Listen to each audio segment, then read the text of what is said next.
Hello students, कैसे हैं आप सभी। उम्मीद करता हूँ आप सभी अच्छे हैं। तो आज एक हम अपना नया चैप्टर स्टार्ट कर रहे हैं। चैप्टर नंबर 7 ये है।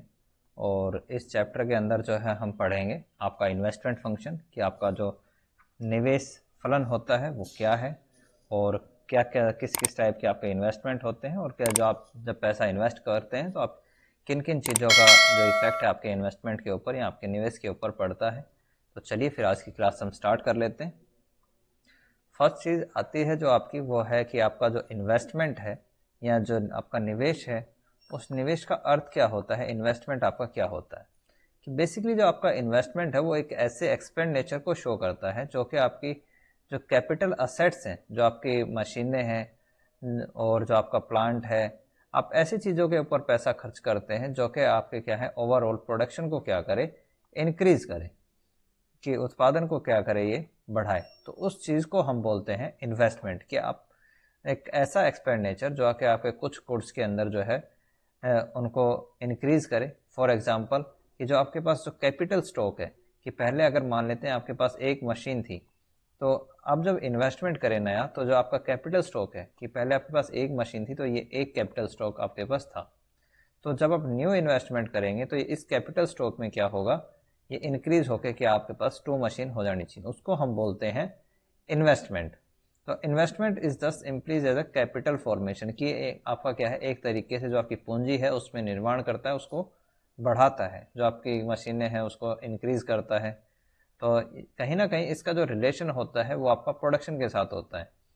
कि आपका जो प्रोडक्शन है, कि जब आपके पास एक मशीन है तो आपका जो प्रोडक्शन का लेवल है मान लेते हैं 20 है। जब आप इन्वेस्टमेंट करके कैपिटल फॉर्मेशन जो है उसके द्वारा आप नई कैपिटल को ऐड करते हैं, तो आपका जो प्रोडक्शन है वो 40 यूनिट हो जाता है। तो इन्वेस्टमेंट का जो रिलेशन है वो बेसिकली आपका प्रोडक्शन के साथ होता है।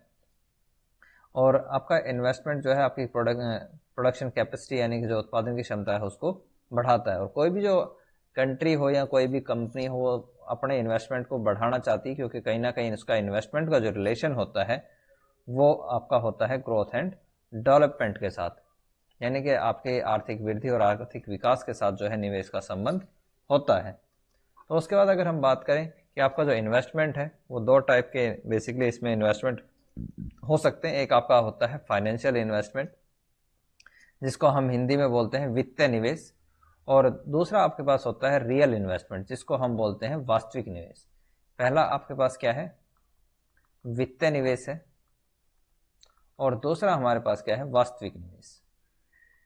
वास्तविक निवेश, ये दो टाइप के हम क्या है इसके अंदर जो इन्वेस्टमेंट है वो पढ़ते हैं। सबसे पहले की अगर हम बात करें कि आपका जो फाइनेंशियल इन्वेस्टमेंट होता है, वो इन्वेस्टमेंट बेसिकली क्या होता है कि purchase of stock and share of existing company, की आपकी जो कोई भी कंपनी है उसके जब अगर किसी शेयर को या स्टॉक को अगर आप परचेज करते हैं, उसको खरीदते हैं, तो उसको हम बोलते हैं फाइनेंशियल इन्वेस्टमेंट। ये इन्वेस्टमेंट बेसिकली जो है आपकी एक इंडिविजुअल जो है कोई व्यक्तिगत तौर पे उसके जो असेट्स हैं, उसकी जो संपत्ति है उसको तो बढ़ा देता है, लेकिन ये किसी भी प्रकार से जो आपका जो जीडीपी है उसके लिए यूजफुल नहीं होता। जीडीपी में जो है वो चेंज ये नहीं कर पाता है। क्यों? क्योंकि यहाँ पे मान लीजिए कि कोई एक पर्सन है, उसकी कोई कंपनी है, और ये कोई एक भी इंडिविजुअल पर्सन है। तो इसने क्या करा, जो बी पर्सन है उसको एक शेयर जो है वो सेल कर दिया। जब इसने शेयर सेल किया तो पैसे तो कहाँ आ गए, बी से ए के पास, और जो शेयर है वो चला गया ए से बी के पास। लेकिन क्या ये इकोनॉमी में किसी भी प्रकार से चेंज करेगा? क्योंकि पैसा जो है वो कहाँ से, अगर एक जीडीपी हम मान लेते हैं कि जीडीपी आपकी कितनी है, 100 रुपये है, ये आपके पास 100 रुपीज़ जीडीपी है, और ये जीडीपी का सारा पैसा था इस आदमी के पास। तो जब ये शेयर इसने परचेज करा ए से, तो ये मनी आपकी जो 100 रुपये है वो यहाँ से कहाँ चली जाएगी, ए के पास। तो इसने किसी भी प्रकार से जो जीडीपी है उसके अंदर चेंज नहीं करती। तो यहाँ पे हम यूजुअली जो है इसकी जो स्टडी है वो इकोनॉमिक्स के अंदर नहीं करते। जो हमारा मेन जो कंसंट्रेशन रहेगा वो हमारा रहता है real investment. Real investment basically क्या है, वो इन्वेस्टमेंट होता है जो कि आपकी कुछ गुड्स को बढ़ा देता है, इन्हेंस करता है आपकी प्रोडक्शन कैपेसिटी को। कि जो आपकी उत्पादन क्षमता है, उत्पादन क्षमता जो है उसको ये क्या करता है, इंक्रीज करता है। कि आपकी जो प्रोडक्शन कैपेसिटी है उसको बढ़ा दें, क्योंकि जब आपकी प्रोडक्शन कैपेसिटी बढ़ेगी, आपके देश का अगर प्रोडक्शन बढ़ेगा तो उसके साथ साथ जो है वो जीडीपी भी आपकी बढ़ती है। तो उसको हम बोलेंगे क्या, रियल इन्वेस्टमेंट। उसके बाद आते हैं हमारे पास दो टाइप के इन्वेस्टमेंट और पढ़ते हैं। एक आपके पास इंड्यूस्ड इन्वेस्टमेंट होता है और एक आपके पास होता है ऑटोनोमस इन्वेस्टमेंट। इंड्यूस्ड इन्वेस्टमेंट को हम बोलते हैं प्रेरित निवेश, ये हमारे पास क्या है, प्रेरित निवेश है। और दूसरा हमारे पास होता है एक स्वायत्त निवेश। ऑटोनोमस इन्वेस्टमेंट को हम बोलते हैं स्वायत्त निवेश। तो सबसे पहले अगर हम बात करें इंड्यूस्ड इन्वेस्टमेंट की या प्रेरित निवेश की, तो ये बेसिकली क्या है, इसका रिलेशन होता है इनकम के साथ, इनकम एंड प्रॉफिट। कि अगर आपके जो प्रॉफिट हैं अगर वो बढ़ते हैं तो आपका जो इन्वेस्टमेंट है वो भी आपका क्या होगा, इंक्रीज हो जाएगा। कि जैसे जैसे आपकी इनकम बढ़ेगी वैसे वैसे आप क्या करेंगे, नया इन्वेस्टमेंट करना पसंद करते हैं। तो इसका जो रिलेशनशिप है वो दो चीज़ों के ऊपर डिपेंड करता है। एक तो आपकी इनकम, कि आपका जो इंड्यूस्ड इन्वेस्टमेंट जो होता है वो डिपेंड करता है दो चीज़ों के ऊपर, कि एक तो आपका प्रॉफिट, कि अगर आपके प्रॉफिट बढ़ेंगे तो आपका इन्वेस्टमेंट बढ़ेगा। दूसरा आपका है इनकम, कि अगर आपकी जो इनकम है, आपकी जो आय है, अगर वो बढ़ती है तो अभी आपका जो इन्वेस्टमेंट है वो बढ़ेगा। तो आपका इंड्यूस्ड इन्वेस्टमेंट जो है इन दो चीज़ों के ऊपर डिपेंड करता है। और अगर हम इंड्यूस्ड इन्वेस्टमेंट के डायग्राम की बात करें तो हम इस डायग्राम, बड़ा सिंपल सा हमारे पास डायग्राम है कि दो एक्सिस है हमारे पास, एक ओ एक्सिस है और एक हमारे पास ओ वाई एक्सिस है। ओ एक्सिस के ऊपर हमने क्या है, रियल नेशनल इनकम को लिया है और ओ वाई एक्सिस के ऊपर हमारे पास क्या है, इन्वेस्टमेंट है। और ये बताता है कि अगर मान लीजिए आपका जो ओ आई लेवल है, अगर इसके बाद अगर आपकी इनकम बढ़ती है तो उसके साथ साथ आपका जो इन्वेस्टमेंट है वो इन्वेस्टमेंट भी आपका क्या होगा, बढ़ेगा। तो इसको हम बोलते हैं क्या, इंड्यूस्ड इन्वेस्टमेंट या प्रेरित निवेश। कि अगर आपकी जो इनकम बढ़ेगी तो उसके साथ साथ आप क्या करेंगे, इन्वेस्टमेंट को बढ़ाएंगे। दूसरा हमारे पास आता है ऑटोनोमस इन्वेस्टमेंट, जिसको हम बोलते हैं क्या, स्वायत्त निवेश। ऑटोनोमस इन्वेस्टमेंट या स्वायत्त निवेश आपका क्या होता है कि ये आपका रिलेटेड होता है किससे, कि अदर एक्टिविटीज़ है। ये इसका जो इम्पैक्ट है, एक चीज़ आप याद रखेंगे यहाँ पे, कि ये आपका इंडिपेंडेंट होता है किससे, इनकम और आउटपुट से। कि अगर हम ऑटोनोमस इन्वेस्टमेंट की बात करें तो इसके ऊपर किसी भी चीज़ का इम्पैक्ट नहीं पड़ता है, ना तो आपका प्रॉफिट का, ना तो ये प्रॉफिट से प्रभावित होता है और ना ही इनकम से, और ना ही इसके ऊपर जो इम्पैक्ट पड़ता है वो आउटपुट का पड़ता है। कि इन तीनों चीज़ों से इसका जो संबंध है वो नहीं होता है, ये चीज़ आप याद रखेंगे। ये बेसिकली ये इन्वेस्टमेंट कब किए जाते हैं और किन चीज़ों का इसके ऊपर इम्पैक्ट पड़ता है। कि ये इन्वेस्टमेंट इस तरीके के होते हैं जो कि आपका क्या है, अगर मान लीजिए कोई न्यू टेक्नोलॉजी जो है अगर वो यूज़ करनी हो, न्यू टेक्नोलॉजी अगर आपको इन्हेंस करनी हो। दूसरा इसके अंदर क्या है, न्यू आपको इनोवेशंस करने हो, नई R&D एक्टिविटीज़ करनी हो। दूसरा अगर आपकी जो इकोनॉमी है अगर वो डिप्रेशन की कंडीशन में है, अगर वो मंदी की कंडीशन में है तो आप उसको कैसे निकालेंगे। तीसरा जो इसके अंदर क्या है, आपका जो अनएम्प्लॉयमेंट है, अगर ऐसी कोई समस्या है तो उन समस्याओं को दूर करने के लिए इस प्रकार के क्या है, इन्वेस्टमेंट किए जाते हैं। तो इसका क्या है, आपका जो इनकम है उसके साथ रिलेशनशिप नहीं होता है। तो ये आपका क्या है, पैरेलल होता है किसके, ओ एक्सिस के। कि हमारे पास अगर इस डायग्राम में हम देखें तो हमारे पास ओ एक्सिस है और एक हमारे पास क्या है, ओ वाई एक्सिस है। ओ एक्सिस के ऊपर हमने रियल नेशनल इनकम को लिया है और ओ वाई एक्सिस के ऊपर हमने क्या है, इन्वेस्टमेंट को आपका लिया है। और आई कर्व आपका क्या है, इन्वेस्टमेंट कर्व है, जो आपका क्या है, आपका आई इन्वेस्टमेंट कर्व है, जो कि बताता है किसको, ऑटोनोमस इन्वेस्टमेंट को। कि अगर आपकी जो इनकम है वो कम हो या ज़्यादा हो, आपका जो इन्वेस्टमेंट का जो लेवल है वो इक्वल रहेगा। उसके बाद आता है हमारे पास दो इन्वेस्टमेंट और हैं। एक हमारे पास होता है प्राइवेट इन्वेस्टमेंट और एक होता है पब्लिक इन्वेस्टमेंट। प्राइवेट इन्वेस्टमेंट को हम बोलते हैं क्या, निजी निवेश, और पब्लिक इन्वेस्टमेंट को हम बोलते हैं यहाँ पे सार्वजनिक निवेश, सार्वजनिक निवेश।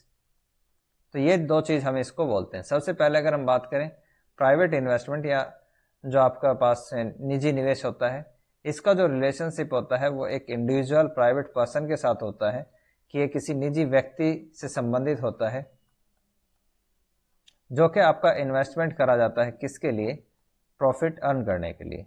कि कोई भी जो व्यक्ति है या कोई भी इंसान जो है वो इन्वेस्टमेंट तभी करता है जब उसको क्या है ये दिखे कि मार्केट से उसको कुछ ना कुछ प्रॉफिट मिलेंगे, कि अगर उसके प्रॉफिट ज़्यादा होते हैं तो वो इन्वेस्टमेंट ज़्यादा करेगा, प्रॉफिट कम होंगी तो वो जो इन्वेस्टमेंट है उसको कम करता है। और बेसिकली आपका जो प्राइवेट इन्वेस्टमेंट है वो डिपेंड करता है दो चीज़ों के ऊपर। क्या? एक तो आपका एमईसी और दूसरा आपके पास क्या है, ये डिपेंड करता है रेट ऑफ इंटरेस्ट के ऊपर। एमईसी को हम बोलते हैं क्या? Efficiency, marginal efficiency of capital, और ये हमारे पास होता है rate of interest, rate of interest और marginal efficiency of capital. Hindi में हम इसको बोलते हैं पूंजी की सीमांत कुशलता, और इसको हम बोलते हैं ब्याज की दर। ये हमारे पास क्या है? ब्याज की दर। तो आपका जो प्राइवेट इन्वेस्टमेंट है वो इन दो चीज़ों के ऊपर डिपेंड करता है। तो बेसिकली होता क्या है कि अगर मैं इसके यहाँ पे शॉर्ट में अगर आपको बताऊं कि मार्जिनल एफिशिएंसी ऑफ जो कैपिटल है वो क्या होता है, कि अगर आप कोई पैसा इन्वेस्ट करते हैं तो पैसा इन्वेस्ट हम क्यों करते हैं? वो हम करते हैं प्रॉफिट के लिए। सिंपली अगर मैं इसको बताऊं तो ये डिपेंड करता है क्या? प्रॉफिट की रेट को एक तरीके से बताता है। दूसरा रेट ऑफ इंटरेस्ट क्या है कि अगर आपने बैंक से लोन लिया है तो उस लोन के ऊपर आप बैंक को कितना रेट ऑफ इंटरेस्ट जो है वो आपको पे करना पड़ेगा, तो ये आपका बताता है percentage of rate of interest को। तो यहाँ पे कंडीशन क्या है कि आप इन्वेस्टमेंट कब करेंगे और कब नहीं करेंगे, वो कंडीशन हम देख लेते हैं। कि पहली कंडीशन क्या है कि अगर आपकी MEC, marginal efficiency of capital, greater than है किससे? रेट ऑफ इंटरेस्ट से। यानी कि आपको जो प्रॉफिट होते हैं 10% की रेट से, ठीक है, और जो आप बैंक को रेट ऑफ इंटरेस्ट दे रहे हैं 5%। तो इस कंडीशन में क्या है, आप इन्वेस्टमेंट को क्या करेंगे? इंक्रीज करते हैं। क्यों? क्योंकि आपको प्रॉफिट ज़्यादा हो रहे हैं और रेट ऑफ इंटरेस्ट आपको कम पे करना पड़ रहा है। एक तो ये कंडीशन हो गई। दूसरी कंडीशन आपके पास क्या होगी कि आप क्या करेंगे? एक मिनट, मैं यहाँ पे हल्का सा स्पेस बना लेता हूँ ताकि हम इसको और बेहतर तरीके से समझ पाएँ। एक तो कंडीशन हमारे पास क्या थी कि एक कंडीशन तो हमारे पास पहले ये हो गई जब आप इन्वेस्टमेंट को इंक्रीज करेंगे। दूसरी कंडीशन क्या है कि अगर आपका पास एमईसी लेस देन है किससे? रेट ऑफ इंटरेस्ट से। यानी कि आप प्रॉफिट जो है आपके पास, ये क्या है, हम एक तरीके से इसको प्रॉफिट मान लेते हैं, और ये हमारे पास क्या है? Rate of interest.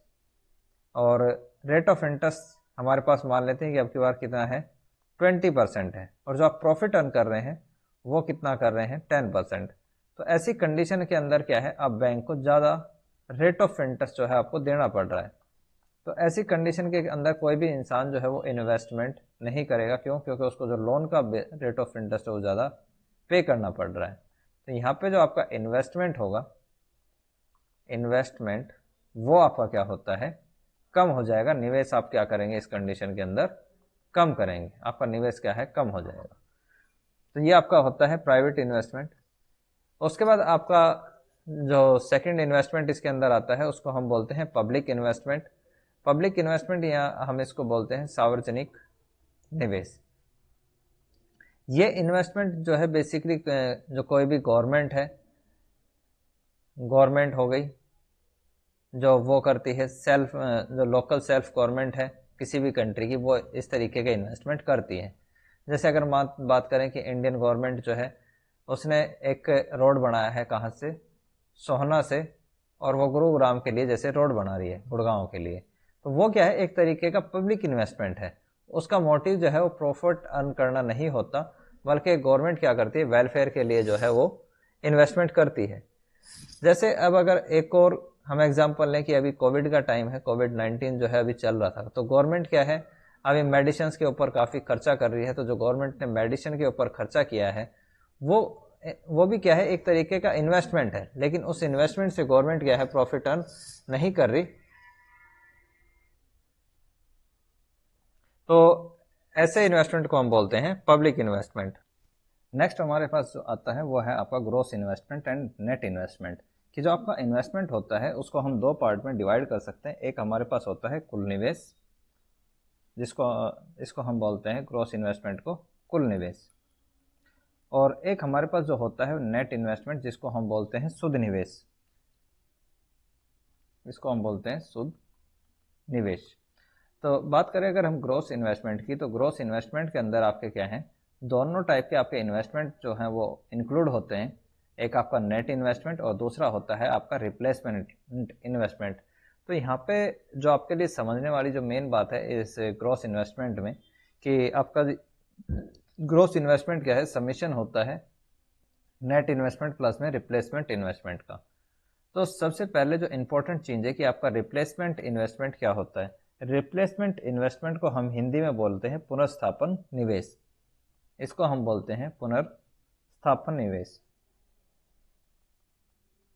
पुनर्स्थापन निवेश क्या होता है, बेसिकली क्या है कि एज्यूम करके चलते हैं कि आज 2021 के अंदर आपके पास एक मशीन आपने लगाई, कि कोई ए मशीन आपने लगाई है। ये ए मशीन क्या है, कुछ टाइम पीरियड के बाद क्या होगी, इसके अंदर कुछ खराबी आएंगी, और आप इस खराबी के बाद आपको क्या है, इसके रिप्लेसमेंट में एक आपको बी जो है एक न्यू मशीन जो है वो लगानी पड़ेगी। हम मान लेते हैं कि आपको नेक्स्ट ईयर में यानी कि 2022 के अंदर आप एक नई मशीन लगाते हैं। तो इस एक ही जगह जो आप बी का और इसके ऊपर जो आप पैसा खर्च करेंगे उसको हम बोलते हैं रिप्लेसमेंट इन्वेस्टमेंट या पुनर्स्थापन निवेश। कि आप एक की जगह जब आप दूसरी एग्जिस्टिंग नई मशीन लगाते हैं एक की जगह उसको रिप्लेस करते हैं तो उसको हम बोलते हैं रिप्लेसमेंट इन्वेस्टमेंट।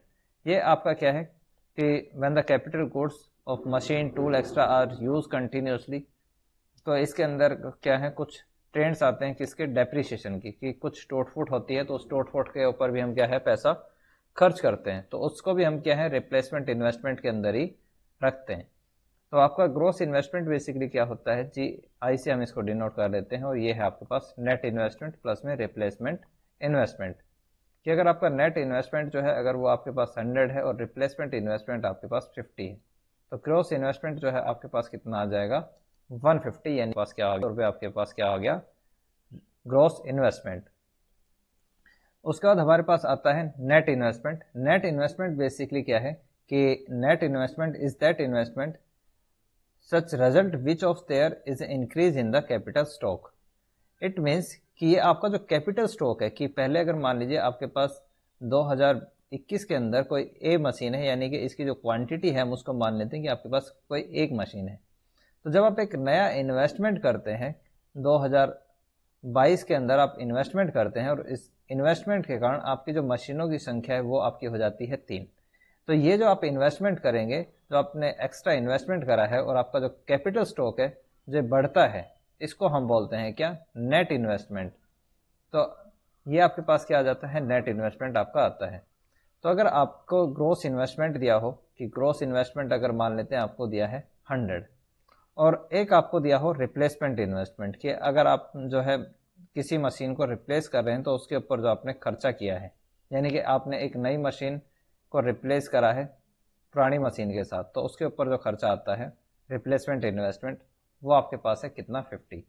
तो आप इससे क्या है नेट इन्वेस्टमेंट आप निकाल सकते हैं, कि नेट इन्वेस्टमेंट आपका होता है ग्रॉस इन्वेस्टमेंट माइनस में रिप्लेसमेंट इन्वेस्टमेंट। कि ग्रॉस इन्वेस्टमेंट था आपके पास 100, रिप्लेसमेंट इन्वेस्टमेंट आपके पास 50, तो नेट इन्वेस्टमेंट जो आपके पास आएगा वो आपके पास आता है कितना 50। तो इसको हम बोलते हैं नेट इन्वेस्टमेंट। उसके बाद हमारे पास जो आता है नेक्स्ट, वो आता है आपके पास इंडेडेड और एक्स एंटी और प्लेस प्लान्ड और वॉलंटरी इन्वेस्टमेंट। कि इसको हम बोलते हैं, ये जो आपके पास पूरा फर्स्ट पार्ट है इसको हम बोलते हैं प्रत्याशित निवेश, प्रत्याशित या आयोजित निवेश, या इसको हम बोलते हैं ऐच्छिक निवेश भी। ये हमारे पास क्या है, ऐच्छिक निवेश है।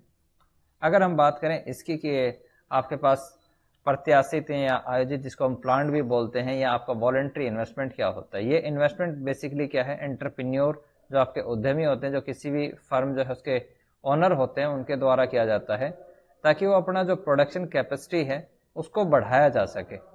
और इसको बढ़ाने के कारण क्या क्या हो सकते हैं कि ये आपका कब बढ़ाया जा सकता है कि मान लीजिए आपके पास कोई ए फर्म है और उसका ओनर है कोई एक ए पर्सन, तो वो क्या करता है अपनी जो प्रोडक्शन कैपेसिटी है, अगर वो प्रोडक्शन को इंक्रीज करना चाहता है और इसके लिए वो क्या है इन्वेस्टमेंट करता है, तो उसको हम बोलते हैं कि प्लान्ड इन्वेस्टमेंट वो है जो उसने प्लानिंग के तहत किया है और इस इन्वेस्टमेंट को क्या है बढ़ाता है। इससे क्या उसकी प्रोडक्शन कैपेसिटी बढ़ेगी और साथ में क्या है उसका जो प्रॉफिट है वो भी बढ़ते हैं। तो ऐसे इन्वेस्टमेंट को हम बोलते हैं इंडीड या एक्स एंटी और प्लान और वॉलंटरी इन्वेस्टमेंट हम इसको कहते हैं।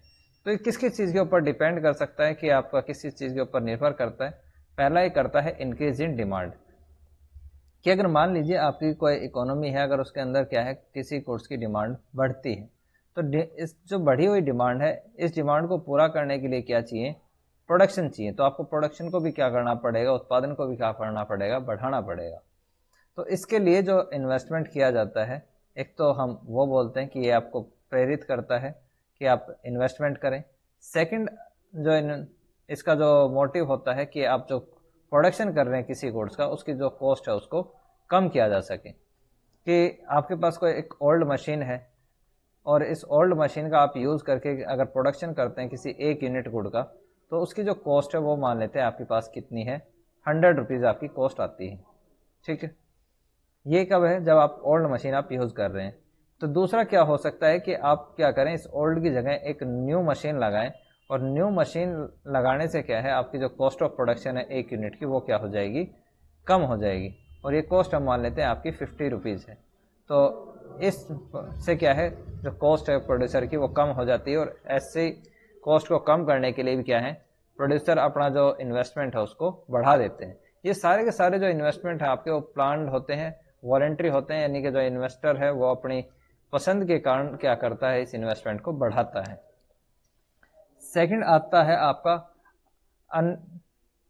अनइंटेड या एक्सपोस्ट, या जिसको हम अनप्लान्ड बोलते हैं, या इनवॉलंटरी हम इस इन्वेस्टमेंट को बोलते हैं।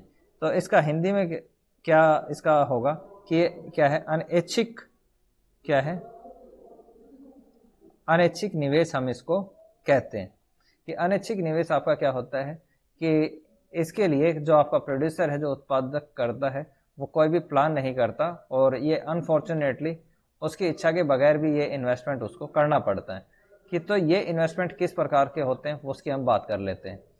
कि मान लेते हैं कोई आपके पास क्या है, ए प्रोड्यूसर है जो कि किसी गुड्स एक्स का जो है वो प्रोडक्शन करता है, और एक्स का जो प्रोडक्शन करता है तो उसके प्राइस में मान लेते हैं कि उसके प्राइस क्या है ऑटोमेटिकली कम हो जाते हैं, और इसकी जो डिमांड है वो भी क्या हो जाती है, कम। तो अगर जब इसकी डिमांड कम हो जाएगी तो उस डिमांड को पूरा कर जो कम हो गई, तो इसके पास ना चाहते हुए भी इस एक्स गुड का जो प्रोडक्शन इसने किया था उसके जो है स्टॉक क्रिएट हो जाते हैं। तो जो गुड से पहले बेचना चाहता था वो होता है नहीं बेच पाता है, तो ये क्या हो गया, इसके स्टॉक हो गए। कि मान लेते हैं इसके पास क्या है 5000 गुड्स की जो यूनिट है वो स्टॉक में बच गई।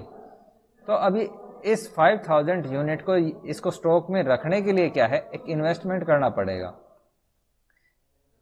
कि इसको रखने के लिए क्या है, जो इन्वेस्टमेंट किया जाता है 5000 यूनिट को, जो कि क्या है सेल नहीं हो पाई ड्यू टू मार्केट में क्या है डिमांड फॉल हो गई, जो डिमांड के कम होने के कारण। तो ऐसी कंडीशन में जो स्टॉक क्रिएट हुआ उसको कैसे बचा के रखा जाए ताकि उसको भविष्य में सेल किया जाए, तो उस ऐसे इन्वेस्टमेंट को हम बोलते हैं एक्स पोस्ट इन्वेस्टमेंट। उसके बाद आपका आता है प्रोपेंसिटी टू इन्वेस्ट, कि आपकी जो निवेश की प्रवृत्ति है वो क्या है। निवेश प्रवृत्ति की हम यहाँ पे बात करते हैं। तो निवेश प्रवृत्ति के बारे में क्या बात करी गई है कि आपका रिलेटेड होता है किससे इनकम से। कि आपकी जो इनकम में इंक्रीज या डिक्रीज होता है, तो आपका जो इन्वेस्टमेंट है उसमें किस प्रकार का चेंज होता है उसको हम बोलते हैं प्रोपेंसिटी टू इन्वेस्टमेंट। तो इसको हम कैसे निकालते हैं, पी आई आपका इक्वल होता है आई अपॉन में वाई के। आई आपका शो करता है इन्वेस्टमेंट को, इन्वेस्टमेंट, और वाई हमारा जो शो करता है उसको हम बोलते हैं इनकम। तो आपका जो इनकम और जो इन्वेस्टमेंट है उसके रेशियो को हम बोलते हैं प्रोपेंसिटी टू इन्वेस्ट। और प्रोपेंसिटी टू इन्वेस्ट है, ये बेसिकली दो टाइप का होता है। एक आपका होता है एवरेज प्रोपेंसिटी टू इन्वेस्ट, जिसको हम बोलते हैं औसत निवेश प्रवृत्ति, और दूसरा हमारे पास जो औसत निवेश प्रवृत्ति होता है, ये क्या होता है पहले हम उसके बाद देख लेंगे। जो आपके पास मार्जिनल प्रोपेंसिटी टू इन्वेस्ट होता है। तो अगर हम बात करें एवरेज की, तो एवरेज आपको क्या है, वो ये आपको रिलेशनशिप बताता है कि इसमें टोटल इनकम और टोटल इन्वेस्टमेंट के बीच में ये क्या है, आपको एक रेशियो बताता है कि अगर आपकी टोटल इनकम दी हुई हो और आपके पास क्या है टोटल इन्वेस्टमेंट हो, तो आप उस इनकम में से कितना आप क्या है एवरेज इन्वेस्टमेंट आप करते हैं।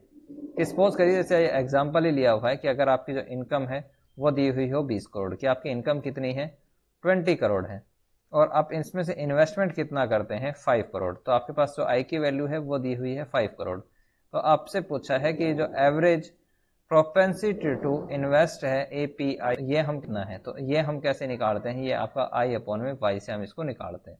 तो 5 अपॉन में 20 अगर ये होता है तो ये आपके पास आता है 1 अपॉन में 20, 1 अपॉन में 4, और 1 अपॉन में जो 4 है ये आपका इक्वल होता है किसके 0.5 के, कि अगर आपकी जो इनकम है वो 4 है तो 4 रुपये इनकम में से आप 1 रुपये के इक्वल आप क्या करते हैं इन्वेस्ट करते हैं।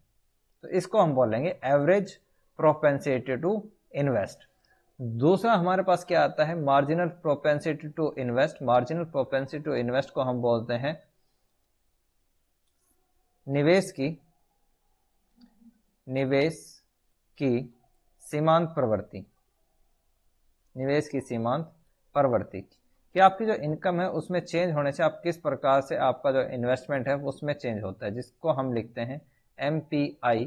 यह आपका इक्वल होता है किसके डेल्टा I अपॉन में डेल्टा Y के। कि फॉर एग्जांपल यहाँ पे हम लेके चलते हैं कि आपकी जो इनकम है ये आपकी इनकम है, पहले मान लेते हैं आपकी 100 रुपीज़ आपकी इनकम है, और यहाँ पे आपका जो इन्वेस्टमेंट है उसको हम ले लेते हैं 50। दोबारा आपकी जो इनकम है वो इनकम Y1 पर इंक्रीज होकर कितनी हो गई, इसको हम मान लेते हैं 200, और आपका जो इन्वेस्टमेंट है वो आपका I1 हो जाता है कितना, इसको हम मान लेते हैं, इसको आप 100 मान लीजिए। तो आपकी इनकम में कितना चेंज आया है, ये है आपका डेल्टा Y, ये आपका इनकम में चेंज होता है 100 का, और जो आपका इन्वेस्टमेंट यानी कि डेल्टा I जो है वो आपका आता है 50 का। तो हमारे पास डेल्टा I और डेल्टा Y दोनों की वैल्यू आ गई, तो इसको हम रख सकते हैं 50 अपॉन में 100। जो आपके पास ये चेंज आया है, ये तो हमारे पास क्या था डेल्टा I है, और ये हमारे पास क्या है डेल्टा Y। तो अगर आप इसको कैंसिल करेंगे तो वैल्यू आती है 1 अपॉन में 2, यानी कि आपका ये किसके इक्वल है 0.5 के। तो आपकी जो MPI की जो वैल्यू है वो कितनी है 0.5, कि आप अगर आपकी इनकम में चेंज होता है तो आप उस इनकम में चेंज होने का आप क्या करते हैं लगभग 50% जो इन्वेस्ट आप करते हैं।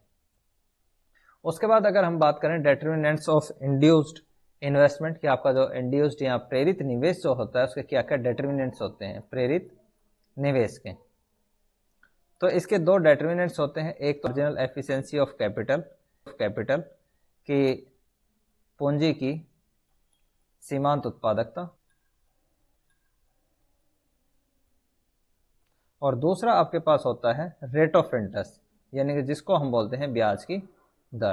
तो ये दो चीज़ें इसके अंदर हम पढ़ते हैं कि इन दो चीज़ों का जो इम्पैक्ट है वो किस तरीके से क्या का जो है वो आएगा।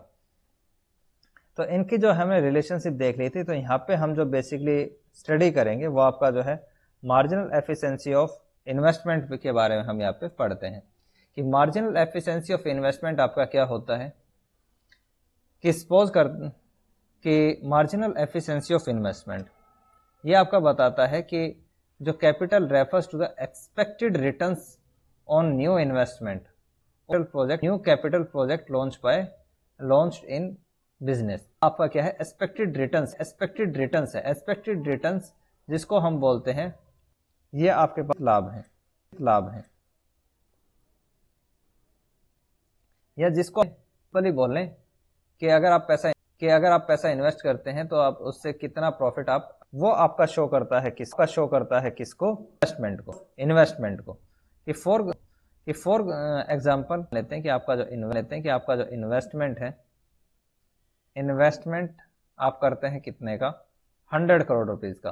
तो इस 100 करोड़ रुपए को जब आपने इन्वेस्ट करा तो कितने रुपए जो हैं वो एक्सपेक्टेड करते हैं कि आपको रिटर्न्स में मिलेंगे, कि आपकी रिटर्न की रेट क्या है, कि 10% आपकी रिटर्न की रेट है या आप 20% रिटर्न जो है इससे पर ईयर जो है वो एक्सपेक्टेड रखते हैं, कि आप उम्मीद करते हैं कि आपको कितना रिटर्न इसके ऊपर मिलेगा, उसको हम बोलते हैं efficiency, marginal efficiency of capital. उसके बाद आता है कि of marginal efficiency of investment, कि जो आपकी मार्जिनल एफिशिएंसी ऑफ कैपिटल हम इसको बोल लें तो क्या होती है।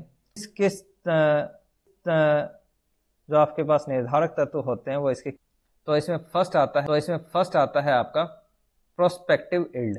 प्रोस्पेक्टिव यील्ड को हम बोलते हैं अनुमानित आय, इसको बोलते हैं अनुमानित आय। और अनुमानित आय को बेसिकली अगर मैं सिंपली आपको एक्सप्लेन करूं तो इसका मीनिंग क्या है वो हम देख लेते हैं। कि सपोज करिए आप क्या है पैसे को इन्वेस्ट करते हैं, कि कोई आपने क्या है एक न्यू मशीन लगाई है, कोई आप मशीन लगाते हैं, ठीक। इस मशीन को जब आप लगाएंगे तो इसकी एज जो है वो मान के चलते हैं क्या है 5 सालों तक काम करेगी। तो 5 सालों तक जब ये काम करेगी तो हम ये देखते हैं कि हर एक ईयर के अंदर इसकी ये कितना जो है वो हमें इनकम अर्न करके देगी। कि आपके पास क्या है फर्स्ट ईयर है, उसके बाद आपके पास क्या है सेकंड ईयर है, फिर आपके पास थर्ड ईयर है, ये आपके पास फोर्थ ईयर है, फिर आपके पास क्या है फिफ्थ ईयर है। 5 सालों तक ये क्या है आपको कुछ ना कुछ पैसे अर्न करके देगी। क्यों? क्योंकि इसकी लाइफ हमने मानी है कि ये 5 साल तक हमारे लिए क्या करेगी, काम करेगी। तो फर्स्ट केस से क्या है आप पैसा जो है वो 1000 रुपये कमाएंगे, दूसरे साल में आप इस पर 800 रुपये कमाएंगे, तीसरे साल में आप इससे 700, फिर इससे आप 500 रुपीज़ और फिर लास्ट में क्या है आपको 400 रुपीज़ अर्न करके देगी। तो ये जो इससे आप रिटर्न्स आप ले रहे हैं जब आप इसको ऐड करेंगे तो ये आपका पास क्या है, इसी को हम बोलते हैं प्रोस्पेक्टिव यील्ड।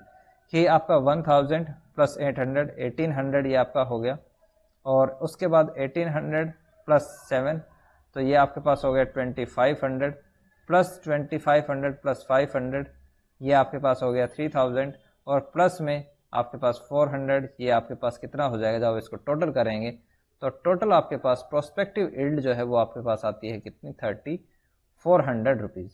तो ये 3400 रुपीज़ आपके पास क्या है प्रोस्पेक्टिव यील्ड है, यानी कि अनुमानित आय है कि आपने आज इन्वेस्ट करा है। कब?